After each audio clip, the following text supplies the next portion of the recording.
A gente segue ao vivo para Brasília. O carro do juiz que mandou prender o ex-ministro Milton Ribeiro é atacado lá na capital federal. Repórter Paula Cuenca, como foi o caso, a ocorrência? Já se sabe quem promoveu o ataque? O juiz passa bem, não se feriu? Ainda não se sabe quem foi o autor desse ataque, mas o juiz não sofreu qualquer tipo de dano físico, já que o ataque foi feito, na verdade, contra o carro que ele estava dirigindo e, felizmente, o juiz conseguiu controlar a direção do carro e não sofreu nenhum tipo de ferimento. Esse ataque aconteceu ontem, no início da tarde, no momento em que o juiz Renato Borelli, que atua na 15ª Vara Federal aqui de Brasília, estava saindo da residência dele. Alguém jogou uma mistura de terra, ovos e fezes de animais no vidro dianteiro do carro em que Renato Borelli estava dirigindo. A visão, claro, do para-brisas ficou prejudicada, mas o juiz conseguiu controlar a direção, como eu mencionei, e por isso não se feriu.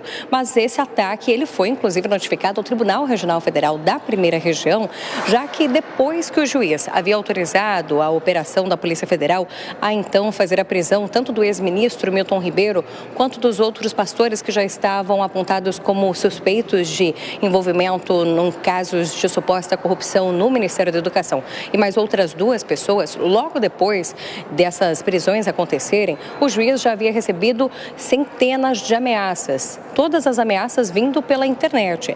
Nesse sentido, o Conselho Nacional de Justiça foi acionado por conta das ameaças e passou diversas orientações ao TRF-1 para que então pudesse tomar medidas para garantir a segurança do juiz federal. E agora, então, esse ataque foi realizado. Por mais que o juiz não tenha sofrido nenhum ferimento, se trata de um ataque que é considerado grave e é considerado preocupante. O TRF-1 foi informado, inclusive as medidas de segurança podem ser então mais redobradas diante da possibilidade do juiz sofrer um novo atentado. Claro, uma atitude no mínimo de uma pobreza de espírito muito grande. Paola, valeu, viu? Roberto Mota, a gente discutia há pouco violência na política, inclusive acompanhando a morte do ex-primeiro-ministro japonês nessa manhã. Esse é um tipo de violência? Quais possíveis consequências deveriam acontecer? Porque começa jogando ovos e pode parar onde, não é? Exato, Adriana, é o que a gente estava discutindo agora há pouco, né? Você começa demonizando as pessoas, você começa calando, amordaçando, cancelando, dizendo que aquela pessoa é do mal, banindo até pessoas do país. Você promove uma crescente radicalização do discurso, né?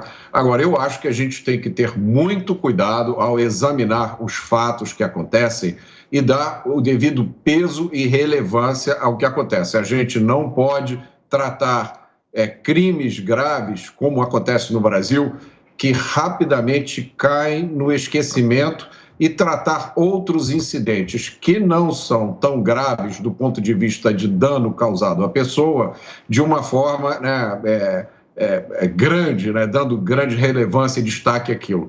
Todo tipo de violência política é condenável. A gente tem que repetir isso todos os dias. Mas é importante lembrar, a violência política começa no discurso, começa na tentativa de calar opiniões. Liberdade de opinião é um direito fundamental. Quando você não tem liberdade de opinião, todos os outros direitos estão ameaçados. Perfeito. Em um minutinho, Amanda, foi um tipo de protesto que faz parte ou um tipo de violência que deve ser punido? É um tipo de violência, sem dúvida, que deve ser punido. Então, de novo, eu vou relembrar atos que aconteceram nos últimos dias. Tem esse do juiz federal em Brasília, que teve o carro atacado, provavelmente por um manifestante. Houve o ato com explosivo caseiro ontem, na manifestação na Cinelândia, da pré-campanha do ex-presidente Lula. A gente teve o tiro num vidro, numa vidraça da redação do jornal Folha de São Paulo, aqui em São Paulo. Então, são todos... E outros atos também de pequenas violências em manifestações, em atos de pré-campanha do ex-presidente Lula. Temos que ficar atentos a tudo isso, porque você precisa reforçar a segurança do candidato, você precisa, de uma forma geral, garantir que você tenha um pleito, uma eleição com um mínimo, num ambiente minimamente pacífico e seguro para que os eleitores possam se manifestar, para que os candidatos possam transitar sem medo de serem alvejados por lobos solitários. É óbvio que o mais grave é o que aconteceu no Japão com o ex-primeiro-ministro, mas tudo isso contribui para acirrar um ambiente de violência política, uma violência do discurso que às vezes começa nas redes sociais, que começa na tela e de alguma forma se transmuta para a realidade, para a vida real, que é muito perigosa. É perigosa sobretudo para a democracia. Significa, num ambiente mais amplo, uma corrosão da democracia. Cristiano, um minuto para você também. É preciso não deixar passar casos como esse, isolados, para evitar violência maior no futuro contra políticos? Sem sombra de dúvida, Adriana.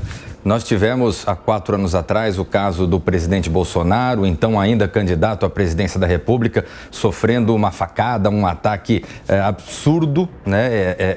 É impossível imaginar que a divergência de opiniões chegue a esse patamar de violência.